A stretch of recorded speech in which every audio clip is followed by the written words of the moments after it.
Yo,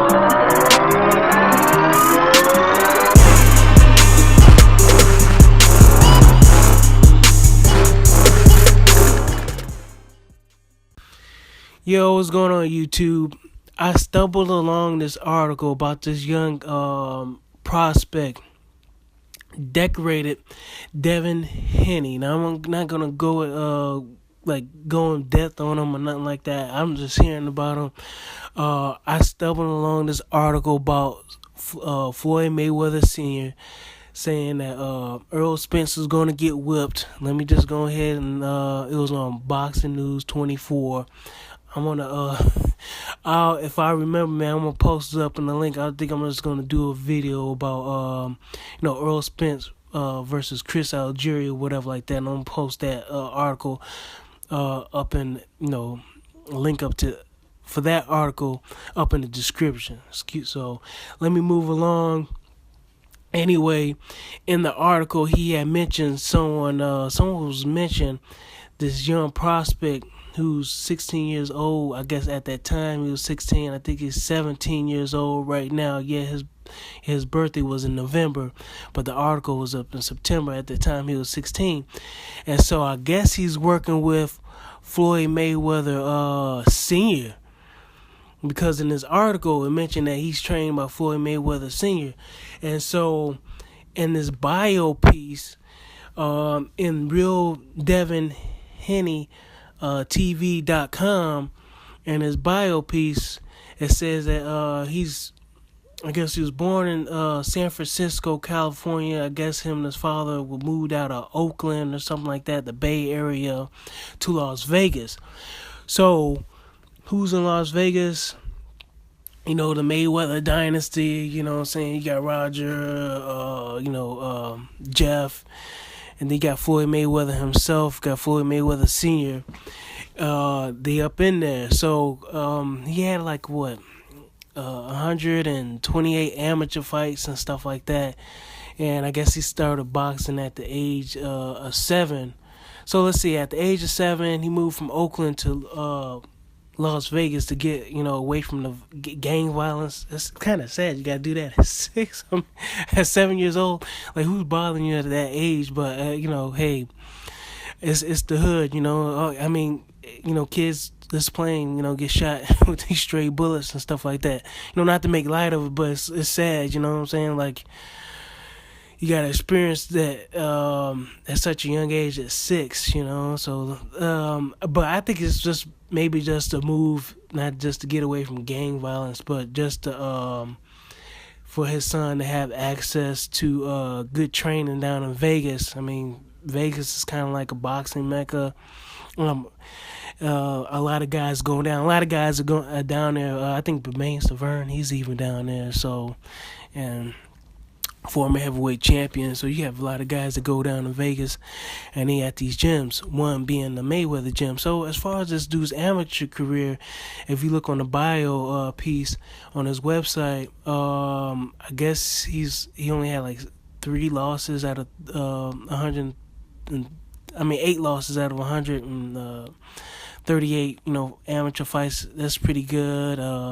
7-time national champion, USA Junior National Boxing. He was on the USA Junior National Boxing team or whatever like that. He won some kind of medal, some bronze medal in Russia or something like that, and a gold medal in the Dominican Republic or something. And let's just say, I think he won a Youth World Championship last year in Reno, Nevada. So the reason why he's not in the Olympics this year, well, I think it was some kind of age restriction that caused him not to be able to do the Olympics in Rio this year. So let's see here. Well, that's the reason why he turned pro. He's undefeated. Last boxing match I seen him in was with the guy named Jorge Celis, I think that's his name. up in Tijuana, Mexico. It should be posted on his website. Yeah, it's posted up on his website. I just saw it on YouTube, on his YouTube channel. So he's pretty much, man. This is what I'm saying, man. He's building the dude's got over 2,000 subscribers, and he's pretty much like, it's like day in the life of Devin Haney, and he's got Roy Jones Jr. I think he was at Roy Jones Jr.'s academy. His boxing gym or whatever kind of academy he had. That was like in 2014 or something like that. And I think he's being groomed by a lot of these champions, man. He got Jesse Vargas up in this one episode he got up on here. So I don't know if anybody heard of him. He was featuring some kind of sparring sessions with Dante's Box Nation. He's down there in Vegas and stuff like that. But this is August of last year, and this dude turned pro, I believe, this year. I want to believe he turned pro this year. No, his debut was last year in December, the 11th of December, man. But other than that, man, he's facing a lot of guys out of Tijuana. Now, hold on, man. Hold on. Now, what's interesting about that is that Gervonta Davis was facing a guy of Tijuana, and the color commentators mentioned that the Tijuana, circuit out of Mexico, boxes out of there. They got some good, boxes out of there. That's a good circuit. Now, he's fighting in the featherweight division. So I think this is good, man. He's had pretty much a short amateur career. And then, so this guy's like, 17 years old, turning pro, pretty much fighting a lot of Hispanics, that's going to be in his weight class, featherweights, and that's what better place to go than right across the border going into Mexico and Tijuana. So I guess Tijuana's the spot, man. I guess Tijuana's a hot spot. They had a few hot spots, Chihuahua, Mexico. I think that was supposed to have been a big spot back in the day. That was a while ago, man. It was like in the 90s that I heard that Chihuahua had a few guys coming out of that area, But yeah, man, he's facing another guy, Hispanic guy, Rafael Vasquez, who's like 2-4, 2-4, but he's Puerto Rican. But then again, he's gonna be facing a lot of these guys, man.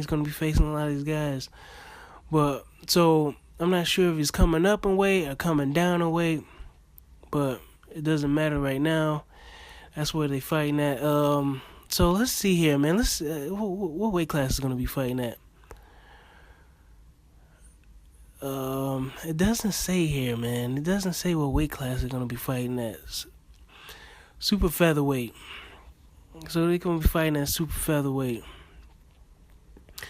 So let me know what y'all think, man. They got so many different weight classes of super featherweight. I don't follow the small guys. I can be honest about saying that. I don't follow the small guys, man. So y'all let me know what's up, man. What do you guys think about this? Have you ever heard of this guy? I never heard of him. But he's going to be fighting under the Manny Pacquiao, Timothy Bradley card. That's coming up this week, man. He's going to be fighting this week, April 9th, man. So April 9th, that's a I don't know, man. That's a good week, man. A good week of boxing, man. April 9th. Because you got the Anthony Joshua fight coming up. And yeah, you got Charles Merton versus Anthony Joshua. And then you got thing going on who else is fighting? Yeah. MGM Grand, man. Manny Pacquiao versus Timothy Bradley. Nothing else. Yeah, it looks like my guy Tommy Karpinski. Yeah, he's fighting. up in Washington, Pennsylvania. But man, I'm gonna end it right there, man. This ain't nothing about those guys, man. It's all about this young up and coming prospect. And not only that, you get to follow him on YouTube. He's got his webpage up. This is what I'm talking about, man. Promote yourself, man. Promote yourself. This dude's building a following, and the thing he's got is like day in the life of, you know, you know what I'm saying? He's got like his workouts and stuff like that, and he's always you know, he got some good stuff, man. He got some good stuff going on. So I'm glad he's got a website, man. That's what these guys got to do, promote themselves, and he ain't waiting on nobody to promote him. So I think he's in good hands. He got Floyd Mayweather Sr. Training them right now. It doesn't actually say on BoxRec like who's training them. Like I spent like the past hour, you know, looking at all his videos and whatnot, and trying to read up about him, trying to figure out who this guy is. So the last thing I'm reading right here, man, as far as like who's training them, is this article from BoxingNews24.com, September 21st, 2015, with the writer mentioning that Floyd Mayweather Sr. is training him. So, and he thinks that he can become the next Floyd Mayweather Jr. You got all these guys in this camp, man. It's funny, man. When you number one, man, you have a whole generation of guys that end up picking up your style. He's also using the shoulder roll, and so it's a whole new generation of guys that are going to be using that shoulder roll for a while. Until somebody can adapt the style certain that can like beat this shoulder roll or whatever. This is going to be here for a while, man. That's what's up. All right, man. I'll catch y'all later. All right, bye.